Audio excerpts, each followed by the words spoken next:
La vidéo que je vais vous faire aujourd'hui, elle est un peu qui tout double pour moi. Mean bread and butterflies. Oh, yes, of course. Hmm?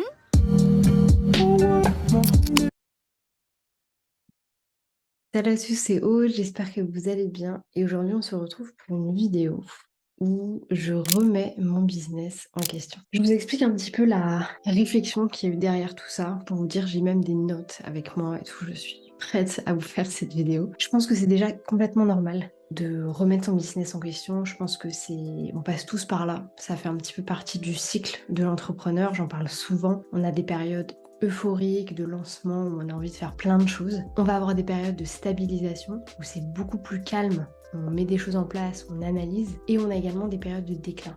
Les périodes de déclin, c'est jamais facile à vivre. On va passer par beaucoup de stades. On va souvent avoir envie de se tirer une balle. Néanmoins, ce sont des périodes qui sont vraiment importantes. Moi, je suis pas en période de déclin dans le sens où tout va bien dans mon business, mais il me manque quelque chose. Genre, je sens vraiment qu'il me manque quelque chose au quotidien. Je me suis posé la question de le garder pour moi, de faire ces changements un petit peu, voilà, en soum-soum, de pas forcément dire grand-chose et de revenir avec une nouvelle idée. Vous savez un peu le concept de fais ce que tu as à faire et reviens quand tout est prêt. Et je me suis dit que j'avais pas envie de le faire. J'avais pas envie de garder ça pour moi parce que je pense que c'est important et je pense fondamentalement que c'est mon rôle de mettre ce genre de choses en avant. D'ailleurs, si Mel, tu passes par là, Mel, c'est une de mes clientes qui est dans le Human Design. Elle m'a fait du coup ma lecture Human Design. Je suis manifestor. C'est des choses que j'ai du mal à comprendre. Je suis quelqu'un de très terre à terre, mais ça m'intéresse quand même énormément. Et c'est vrai que ça va beaucoup avec ça, avec ce fait, ce rôle un petit peu de devoir expliquer des choses, de devoir montrer des choses, de devoir faire finalement les erreurs avant les autres. Et du coup, je me suis dit, ok,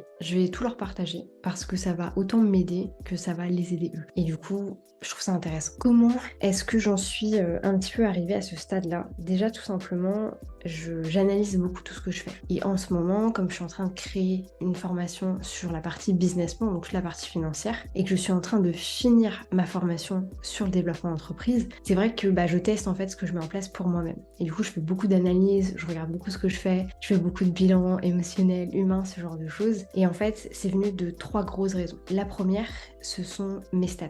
Un petit peu comprendre mes statistiques sur les réseaux et également forcément sur tout ce qui va être tunnel de vente et newsletter, ouverture de mail, ce genre de choses. Donc ça, c'est une première chose. Ensuite, ça a été plutôt le ressenti financier, aussi par rapport à mon business. Ça, on en parlera beaucoup plus dans les bilans que je vais faire sur l'année 2023. Dans tous les cas, je vous en partage beaucoup plus dans tous les bilans que je fais tous les mois, mais je vous en dirai plus. Et la dernière chose, la troisième chose, ça a été vraiment ce ressenti général. Genre juste un ressenti, je sais pas comment l'expliquer. C'est pas que je suis pas euphorique ou je m'ennuie, pas du tout, hein, j'ai pas du tout le temps de m'ennuyer. Mais ouais, c'est juste cette impression de calme, de rien, de j'ai envie et d'autres choses. Pour revenir un petit peu sur certains points que je trouve assez fondamentaux par rapport à mon business model, parce qu'on peut aussi se poser la question de est-ce que je ne fais pas ça pour, alors pas gagner plus d'argent, mais pour vivre de mon activité. Donc c'est important pour moi de vous dire par rapport au stade où moi j'en suis. Aujourd'hui, je vis de mon activité. J'en vis, même si j'aime pas trop ce terme, parce qu'en soi, là j'en vis, mais ça se trouve dans 6 mois j'en vivrai plus. Vous voyez ce que je veux dire? C'est toujours un peu compliqué quand on est sur des formats infopreneurs, entrepreneurs comme nous. Tout peut aller extrêmement, extrêmement vite. Mais du coup, je me paye, j'ai de la trésorerie, donc j'ai de quoi voir venir. Après, c'est vrai qu'il faut prendre en conscience que je suis pas toute seule, parce que je dois moi me payer. J'ai 3 personnes qui travaillent avec moi, 4 si on compte du coup la comptable, plus voilà tous les frais d'outils, etc. que j'ai derrière moi. Donc j'ai quand même de quoi voir venir. Et ça, c'est quelque chose avec lequel je me sens hyper alignée. Je pense pas que j'ai un manque d'argent, quoi que ce soit, parce que de par mon histoire, etc. Mais j'ai ce besoin d'être toujours sereine, de toujours me dire, ok, j'ai de quoi voir venir. Genre là, si c'est la merde pendant 4 mois, je suis tranquille, entre guillemets. J'ai pas peur de ce qui va se passer. Et c'est important de le dire, hein, parce que tout à l'heure, je parlais de me tirer une balle, mais tout va bien. Genre, je vais très bien, je kiffe mes journées, j'adore ce que je fais. Vraiment, je prends énormément de plaisir, mais c'est juste que j'ai envie d'autre chose. J'ai besoin de... En fait, c'est comme ça que m'est venue la réflexion, c'est que j'ai besoin de vibrer un petit peu plus au quotidien. J'ai besoin d'innover un petit peu ce que je fais. Et en fait, ça m'est venu d'un coup, c'est que j'ai besoin de challenge. En fait, je suis quelqu'un qui a toujours eu des challenges dans sa vie professionnelle, tout simplement parce que j'ai travaillé pour Decathlon pendant 8 ans. Et si vous voulez, Decat, c'est un challenge permanent. Parce que Decat, à partir du moment où on rentre dans la boîte et qu'on a les capacités pour aller un peu plus loin, on va toujours avoir quelqu'un qui va nous le dire. Qui va nous dire tu peux aller jusque là, moi on m'a dit, quand je suis arrivée chez Decathlon, tu peux un jour si tu le veux devenir directrice magasin. Donc forcément, la nana que j'étais à l'époque, je devais avoir 22 ans, 21 ans, là j'avais des étoiles dans les yeux, je me suis dit c'est absolument ça que je veux.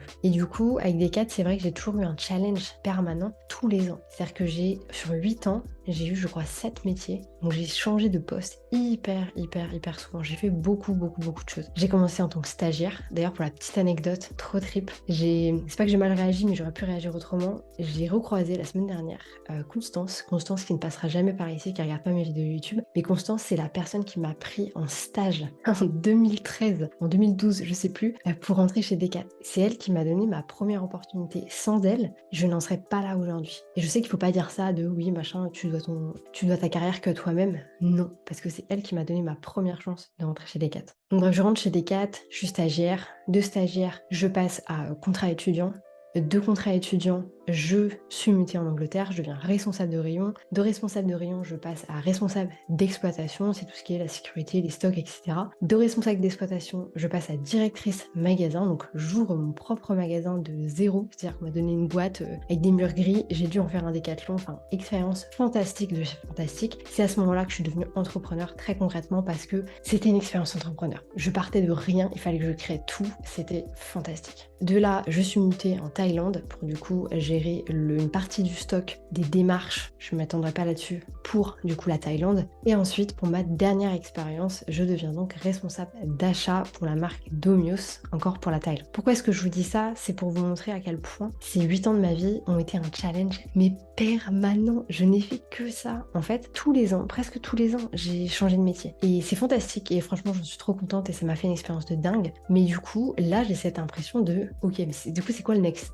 challenge en fait? Parce que aujourd'hui, j'ai 3 personnes qui travaillent avec moi, mais je fais tout. Je fais tant du marketing, je fais tant du customer service, je fais tant de l'avance, je fais tant du contenu, je fais tant des vidéos YouTube, je fais tant mon métier de coach, je fais tant mon métier de consultante, je fais tout. Je fais absolument tout. Donc il est où le challenge en fait? Et du coup, ça m'a amené de la réflexion. Je me suis dit, ok, c'est quoi mon prochain challenge?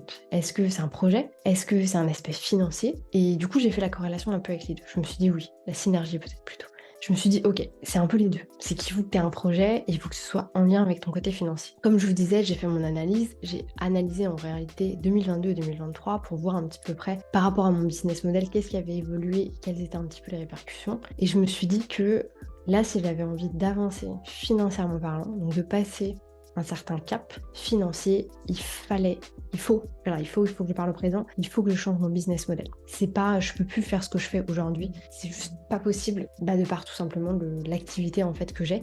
Aujourd'hui, pour vous dire, alors je sais, il y a plein de personnes qui vont se dire, what, mais c'est beaucoup trop. Je gère 15 personnes. Je gère 15 personnes en accompagnement. Après, j'ai un format d'accompagnement qui fait que c'est pas des gens que je vois toutes les semaines. Ça peut être des gens que je vois tous les mois, toutes les 2 semaines, toutes les 3 semaines. Ça dépend vraiment de la problématique, de la thématique des choses qu'on aborde ensemble. Donc attention, c'est à prendre en compte. Et aussi, ce que je trouve important à mentionner, c'est que c'est quelque chose que je sais faire. Dans le sens où moi j'ai toujours géré beaucoup de personnes. Par exemple, ma grosse expérience en tant que directrice magasin, j'avais 20 personnes à ma charge. Et ces 20 personnes avec qui je faisais des meetings tout le temps, avec qui je réglais des problématiques tous les jours. Donc j'ai l'habitude de ce genre de choses. C'est vraiment pas quelque chose qui me fait peur. Pour le coup, pourquoi est-ce que je le mentionne? Parce que je sais que ça peut choquer certaines personnes, que c'est beaucoup trop. C'est pas beaucoup trop. Pour moi, alors si c'est trop, du coup, je me rends compte que 15, c'est trop. J'ai plus envie d'avoir autant de personnes. Je me souviens d'à l'époque où je faisais mes premiers business plans, en faisant ma projection, en me disant, je vais avoir tant de personnes, genre si j'ai 6 personnes, déjà, ça va être ouf. Ok, Aude, si tu veux. Donc, bref, tout ça pour vous dire